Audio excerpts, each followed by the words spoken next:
ایک نوجوان ہمارا طریقی دوست گلاسگو میں رہتا تھا، وہ بیمار ہو کے ہاسپٹل گیا ہے، تو اس کی جو اٹینڈنٹ نرس تھی اس نے 3-4 دن کے بعد کہا کہ آپ مجھ سے شادی کریں گے؟ اس نے کہا میں مسلمان ہوں، تم کرسچن ہو؟ کہا میں مسلمان ہو جاؤں گی، اگر آپ شادی کر دو تو میں مسلمان ہوتا۔ اس نے کہا تم کس وجہ سے مجھے یہ پیشکش کر رہے ہو؟ وہ کہنے کہ میں 3 دن سے تمہیں دیکھ رہی ہوں تو کہ تم نے ایک دفعہ بھی نظر اٹھا کے مجھے نہیں دیکھا، میں نرس ہوں، میری زندگی یہاں گزری ہے، میں نے کوئی نوجوان ایسا نہیں دیکھا جو لڑکی کو دیکھ کے نظر جھکا لیتا ہو، میں پہلی دفعہ اپنی زندگی میں کسی کو دیکھ رہی ہوں کہ جب اس کے سامنے میں آتی ہوں تو اس کی نظر جھک جاتی ہے، تو مجھے یقین ہو گیا تیرے اندر سچائی ہے۔ وہ مسلمان ہو گئے، اس نے آگے کتنی بچیوں کو مسلمان کیا۔ پھر اشفاق احمد صاحب مرحوم تھے، یہ ڈرامہ رائٹر، ان سے اچھی سلام دعا تھی میری، تو ایک دن مجھ سے کہنے لگے کہ میں تبلیغ کے کام سے متاثر ہوا ہوں انگلینڈ جا کر، پاکستان میں نہیں انگلینڈ جا کر، تو میں ایڈنبرا میں پارک میں بیٹھا تھا، میری بیوی میرے ساتھ بیٹھی تھی، تو ایک جماعت آئی، انہوں نے آ کر اذان دی مغرب کی اور نماز پڑھی۔ نماز کے بعد 13-14 لڑکیاں بھاگ کے آگے آئیں ان سے بات کرنے کے لیے، تو میں نے بیوی سے کہا آؤ سنو یہ کیا کہنے کہتے ہیں، تو کہا ہم دونوں بھی پہنچے، تو جس نے جماعت کرائی تھی نا اس کو ایک لڑکی آگے بڑھ کے کہتی آپ کو انگلش آتی؟ کہی آتی ہے۔ کہی آپ نے کیا کیا ہے؟ کہی ہم نے اپنی عبادت کی۔ تو لڑکی کہنے لگی آج تو اتوار نہیں ہے، تو اس نوجوان نے کہا کہ جی ہم دن میں 5 دفعہ کرتے ہیں، صرف اتوار کو نہیں، روزانہ 5 دفعہ۔ وہ لڑکی کہنے لگی یہ تو بہت زیادہ ہے، آپ اس کو کیسے نبھاتے ہیں؟ تو اس نے اس کو جواب دیا، 2-3 سوال اس نے اور کیے، جواب دیا، تو کہنے لگی اچھا بہت مہربانی، اس نے سے ہاتھ بڑھایا آگے ملانے کے لیے نا، تو وہ نوجوان کہنے لگا میں آپ سے معافی چاہتا ہوں، میں آپ کو ہاتھ نہیں ملا سکتا۔ تو اس لڑکی نے کہا کیوں؟ کہ یہ ہاتھ میری بیوی کی امانت ہے اور کسی کو نہیں لگ سکتا۔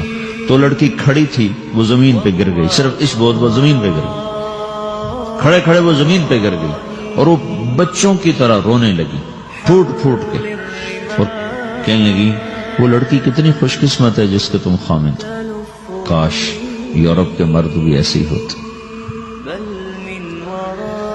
جس رب نے نفسیات بنائی ہے وہ اگر کوئی عورت کپڑے اتار دے تو اس کی نفسیات بدل جاتی، چاہے وہ مغرب میں پیدا ہو چاہے وہ مشرق میں پیدا ہو۔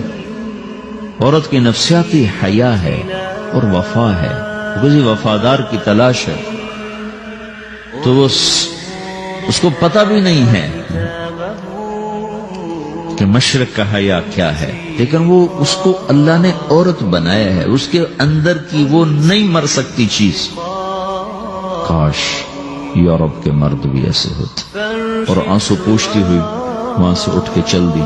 تو اشفاق صاحب مرحوم کہنے لگے میں نے اپنی بیوی سے کہا بانو آج وہ تبلیغ ہوئی ہے کہ لاکھوں کتابیں بھی چھپ جاتی، وہ کام نہ ہوتا جو یہ نوجوان اپنے عمل سے کر لیا۔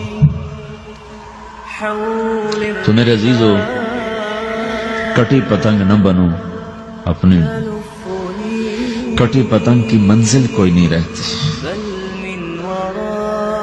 اللہ اس کے رسول کے ہاتھ میں اپنے ڈور دے کے چلو، اللہ اس کے رسول کی غلامی میں اپنے آپ کو چلاؤ تو اللہ تمہیں بھاگ لگائے گا، عزت بھی دے گا۔ اپنی منمانی میں کوئی راحت نہیں، اللہ کی قسم کوئی راحت نہیں۔ 6 بر اعظم پھر کے تمہیں بتا رہا ہوں کہ جو اپنی ترتیبوں پر چلنے والوں کے دکھ آپ لوگ اندازہ نہیں لگا سکتے۔ چلنا ہے تو اللہ اس کے رسول کی زندگی کو اپنا کے چلو، اللہ تمہاری دنیا بھی سکھ والی بنائے گا، آخرت بھی سکھ چین والی بنائے گا۔ لیکن یہ سیکھنا پڑے گا، سیکھنا پڑے گا۔ تبلیغ اس کو سیکھنے کی محنت ہے اور اس کو آگے پہنچانے کی محنت ہے۔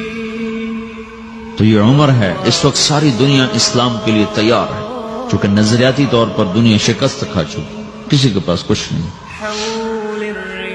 تو ہمارے پاس ایک ایسا خوبصورت نظریہ ہے کہ جو ان کو بڑی تیزی سے اپنی طرف کھینچ سکتا ہے، اور اللہ کا احسان ہے کہ تیزی کے ساتھ نسلوں کا رخ اللہ کی طرف ہو رہا ہے۔ تھوڑی ہمت کرو، چھٹیوں کا وقت تبلیغ میں دو، باقی وقت اپنی تعلیم کو دو، گھر جاؤ تو ماں باپ کے خادم بن کے رہو، نوکر بن کے رہو۔